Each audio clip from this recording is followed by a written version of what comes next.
My name is Bert, and this is the Still Life Podcast. Welcome back to the Still Life Podcast. As always, I am your host, Bert. Still dealing with the kidney stone. Tired, I hurt, I've been nauseous. So if I don't sound like super motivated today, that's why. I'm wore out. I'm really ready for this thing to either get out of my body or stop moving so that I can have some pain-freeness, I guess. You know, it's been kind of a rough mental health day for me, being completely candid. Just the stress of, being in a hurry to try and find a new job, to, just the physical exhaustion and pain and nausea associated with dealing with this kidney stone. Woke up this morning in kind of a funk. Actually, I went to bed in kind of a funk, honestly, and woke up in a funk. And the day hasn't been a whole lot better. It's just been painful to do really anything at all. And I've just been tired and just miserable.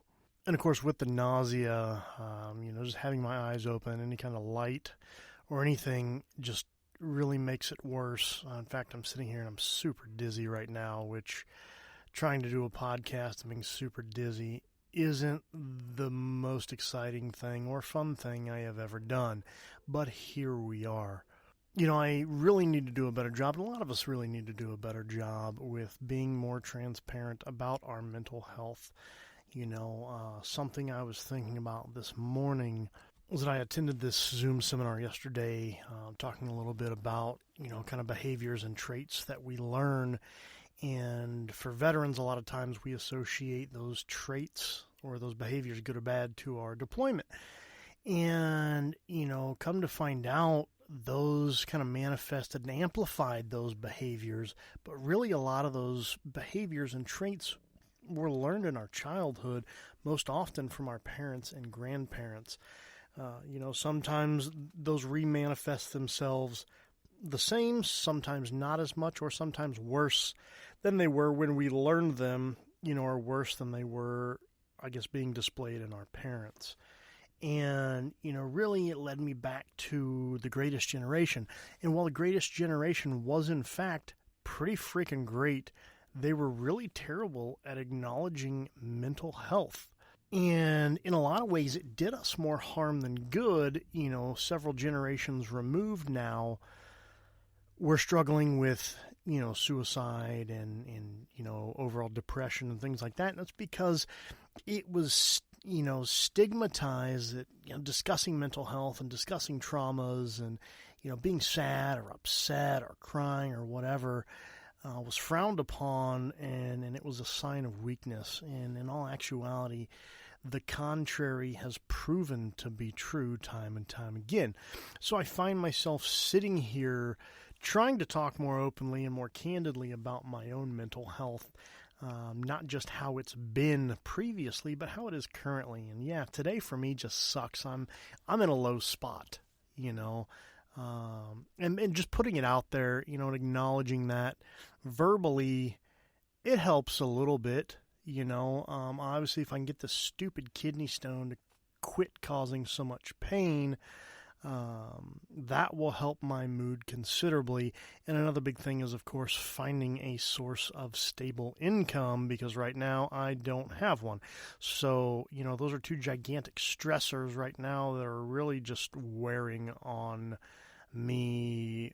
Physically, I'm just exhausted because of the stress, but also mentally, the stress is wearing me down. I'm tired, and I guess really in a way I'm depressed. I'm not finding enjoyment in the things that I normally do. I'm not my normal kind of optimistic self. I'm just kind of like, I'm here and things just are. Things aren't good, things aren't bad, things just are, and it just sucks. And I mean, we all have good days, we all have bad days, and we all have blah days, and today is one of those blah days for me. It just sucks. I don't even know what else to say about it. But, hopefully tomorrow is a better day. Thursday will be better than that, and Friday hopefully will be a good day. Again, I don't know. Tomorrow could be worse. Friday could be worse. I don't know. I don't know what life is going to bring me in the next 24, 48, or 72 hours. So really anything could happen. But, it's how we deal with those things. And another thing that I'm learning to do is, talk, not just like this, talking into this microphone, kind of open-ended, but talking to people. I have a circle of friends that I trust and confide in that are, available 24/7 on their phone, talk or text, and I know if I'm going through a rough patch and just kind of not feeling it, I can give them a call and, they'll kind of help, carry the burden and listen or, give me advice if I need it, whatever the case is, but they are there.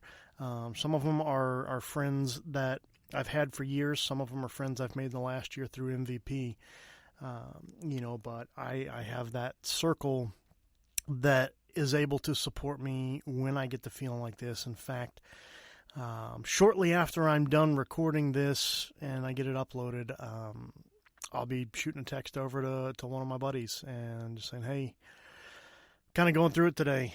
And, he'll give me a call when he can, and we'll talk it out. So if you don't have at least, one person or two people that you can go to when you're kind of feeling down, that are there to hear you out or help, I encourage you to find that. It's very, very important. And in the past, I've reached out to people on social media that have posted things, about their mental health or they're going through a hard time or whatever, and just saying, hey, if you need somebody, if you don't have anybody, whatever, here's my number, reach out to me. There's a lot to be said for lifting up our brothers and sisters when they're going through crap. When life's good, everybody wants to hang around and be around you and be friends.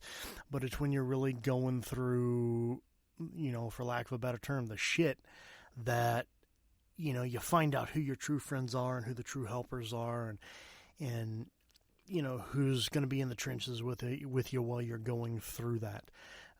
Because that crowd gets pretty thin pretty quick, So, if you don't have somebody, I encourage you to find somebody. If you can be that somebody for somebody else that do it. Don't even think twice about it. Just do it. You're going to build a bond with somebody that's, whether it's an acquaintance or a friend or whatever, you're going to build a relationship and you're going to build some trust, and that person may eventually be able to turn around and help you out when you're going through it. So, that's just how life is. And, if you treat everybody with love and respect and you help people when you have the ability to, physically, mentally, emotionally, financially, whatever the case may be, at some point that's going to be reciprocated, or at least you hope so, but don't ever go into anything, and help with the expectation that you're going to get something in return, because that's, again, you're not helping somebody, you're helping yourself or trying to help yourself, and having selfish motives for helping other people is never rewarding for anyone, because your heart's truly not in what you're doing. And again, you're doing it for the wrong reasons. So, if you do it with a pure heart, do it because you really truly want to help somebody. But, I encourage you to do that. Let your guard down, be candid. Don't be afraid to talk about all the crap. Because life freaking sucks. Yeah, there's some really great things. There's some awesome things that happen. I've, been party to several of those. I have 3 incredible kids that were all awesome things that happened to me. I've had some really amazing experiences. I've met some amazing people. I've worked some incredible jobs and learned, done, and seen a lot of really amazing things, but I've also dealt with a lot of really crappy things, so that's just life. Some people sometimes have it worse than others, and, again, it's all relative. What's bad for me, maybe child's play for somebody else, and vice versa. What's bad for somebody else could be nothing to me. It's all relative based on experience. So just one of those important things to remember as well, is to keep it all in perspective. Somebody else's bad day may not seem like anything to you, but it could be pretty doggone awful for them. So And that's whether we're on the road or, whether we're at a restaurant or, whatever the case may be. Anybody that we interact with, we don't know what they've been through. We only judge them based off of what we've seen in the very short time that we have observed them as a person. So, if we can take it down a notch or two or remain calm even when somebody has a bad attitude, we don't know what the hell's going on in their life. So just be cool, It's not easy to do all the time. I'm not saying it is, and I'm certainly not perfect at it. But, we all need to work at giving people the benefit of the doubt. If somebody's going through it and we don't know, and they're in a bad mood, can you blame them? Unless you have all the information surrounding their story or their attitude or whatever the case is, try just being nice. Sometimes that's all the difference in the world. So anyway, I want to thank you guys for joining me today on the Still Life podcast.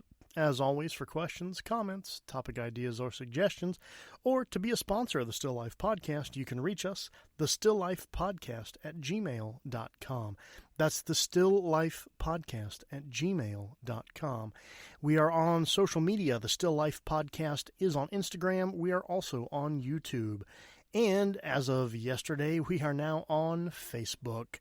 So like, follow, subscribe, do all that fun stuff. Help support me because I appreciate it. I appreciate every single one of you.